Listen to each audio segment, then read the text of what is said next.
Taste the Daily.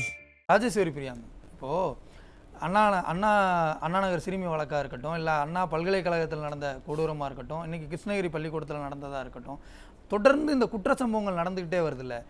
இதற்கான காரணம் என்ன? இந்த குற்றவாளிகளுக்கு கொஞ்சம் கூட பயம்லாம் போனதுக்கு காரணம்? அதுதான் உண்மையான காரணம். அதாவது ஒரு அரசாங்கத்துக்கு மேலே ஒரு பயம் இருந்துச்சுன்னா குற்றம் செய்வதற்கு துணிய மாட்டாங்க.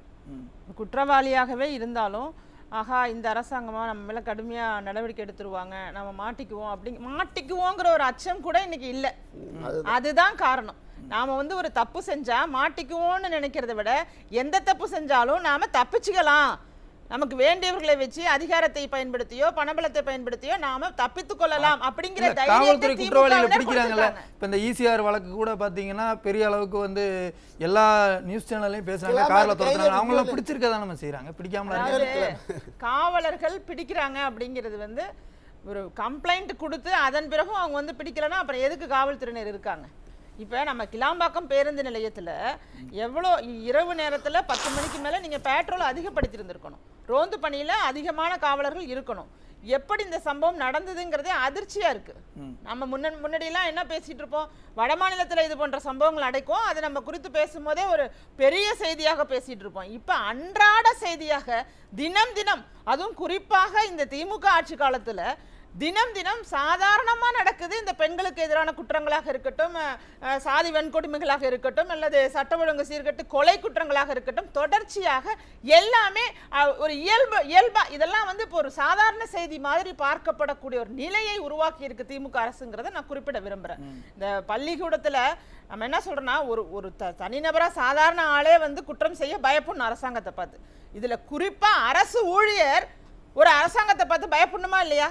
அரசு ஊழியர் தானே அந்த பள்ளியில வேலை பார்த்தவங்க. நானும் கேக்குறேன், ஏன் இல்லாம போச்சு? அததான் தப்பித்துக் கொள்ளலாம்ங்கற எண்ணத்தை தானே இவங்க அதிகமாக சப்போர்ட்டா தானே இருக்காங்க. எல்லா இடங்களிலுமே குற்றவாளிகளை காப்பாத்துறதுக்கும் அவர்களுக்கு ஒரு பாதுகாப்பு வளையமாக யாராவது ஒருத்தர் எந்த அடிப்படையில் இந்த குற்றச்சாட்டு சொல்றீங்க? எந்த சம்பவத்தின் அடிப்படையில் இவங்க அதெல்லாம் பண்றாங்க? நிறைய சம்பவங்கள் இருக்கு, நம்ம அடுக்கிக்கிட்டே போகலாம். ஒரு எடுத்துக்காட்டுக்கு எந்த குற்றம் நடந்தாலும் அதுல ஒரு திமுகவுடைய ஒரு பலம் இல்லாம, ஒரு பின்னாடி ஒரு பக்க பலமாக திமுகவினர் இல்லாம எந்த குற்றமுமே நடக்கிறது இல்லைங்கிறத எல்லா சர்வேயுமே சொல்லுது.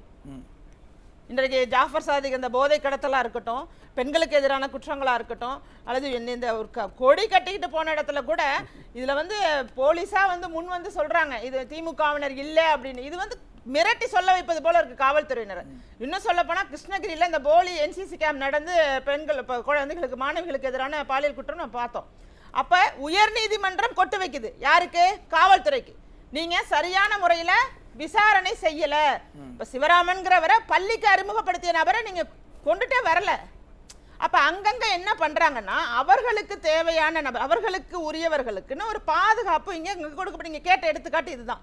சார்கள் காப்பாற்றப்படுறாங்கன்னு சொல்றீங்க. நிச்சயமா நான் சொல்றேன், நீங்க கேட்ட எடுத்துக்காட்டுக்கு அந்த கிருஷ்ணகிரி அந்த பள்ளிக்கூட சம்பவத்தை நம்ம சொல்லலாம். சரியான முறையில விசாரணை நடத்தப்படலைங்கிறத உயர் நீதிமன்றம் குறிப்பிட்டிருக்கு. இதை விட என்ன சொல்லணும்? இப்ப நாம பேசணும்னா அது அரசியலா பார்க்கலாம். உயர் நீதிமன்றம் காவல்துறை சரியாக விசாரிக்கலன்னு சொல்றாங்கல்ல, அந்த இடம் சரியாக விசாரிக்காததற்கு காரணம் என்னவா இருக்கு? அங்க யாரோ பின்புலத்துல இருந்து காவல்துறைக்கு நெருக்கடி கொடுத்து அழுத்தம் கொடுத்து எந்தெந்த நபர்களுக்கெல்லாம் பாதுகாப்பு கொடுக்கணுமோ அவர்களை எல்லாம் பாதுகாக்கிறாங்க. குற்றம் புரிந்தாலும் குற்ற முழு பொறுப்பும் A1 இருந்தா கூட அவங்க தப்பித்துக் கொள்ள முடியும். இந்த சார்கள் காப்பாற்றப்படுவதுதான் இங்க பாலியல் குற்றங்கள் அதிகரிக்க காரணமாமா? நிச்சயமாக. இப்ப இன்னைக்கு விரைவு நீதிமன்றங்கள் எப்படி நடந்துட்டு இருக்குன்னு தெரியும்.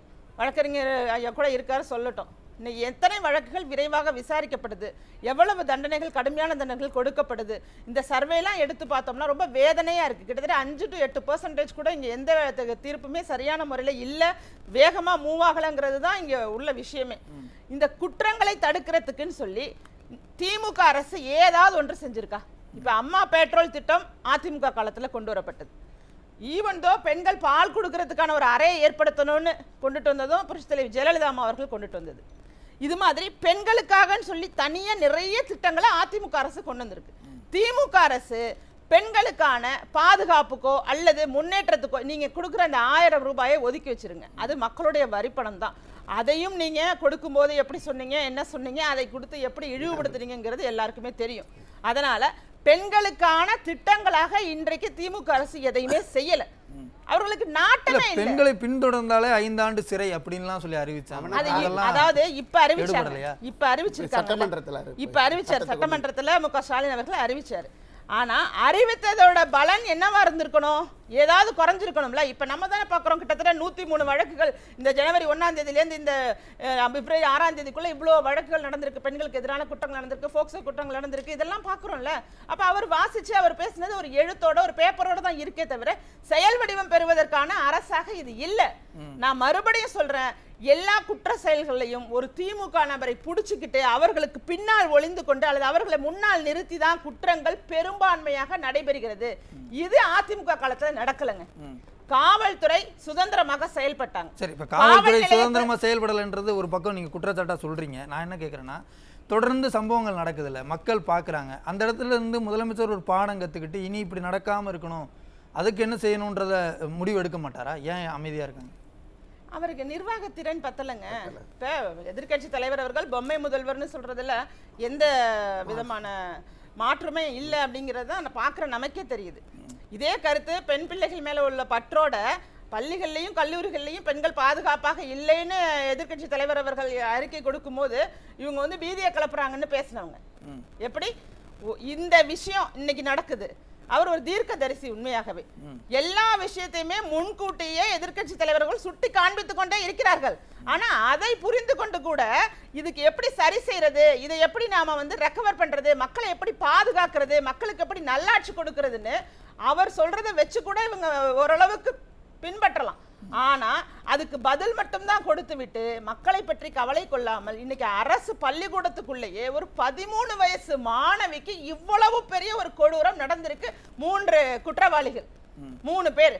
இதை நம்ம எப்படி எடுத்துக்கிறது? நான் என்ன சொல்றேன்னா, இப்போ எதிர்கட்சி தலைவர் ஒரு குற்றச்சாட்டை சொல்லும் போது அதான் அரசியல் ரீதியாக பார்த்து ஒருவேளை இவர் அரசியல் ரீதியாக நம்மளை தாக்குறாருன்னு சொல்லி கூட அவங்க அமைதியாக இருக்கலாம். சரி, இப்போ இந்த கிருஷ்ணகிரி பள்ளிக்கூடத்தில் வந்து பார்த்தீங்கன்னா அங்கே வெளியில் போராட்டம் பண்ண பெற்றோர்கள் என்ன சொல்கிறாங்கன்னா, எங்கள் குழந்தை இந்த பள்ளிக்கூடத்துக்கு அனுப்பவே பயமாக இருக்குது அப்படின்னு சொல்கிறாங்க. அப்போ மக்கள் பேசும்போது எதிர்கட்சி தலைவர் சொல்கிறத இவங்க எடுத்துக்கல. சரி, மக்களே சொல்கிறாங்களே, சொல்லும்போது அதை எடுத்துக்கணும்ல ஒரு அரசு.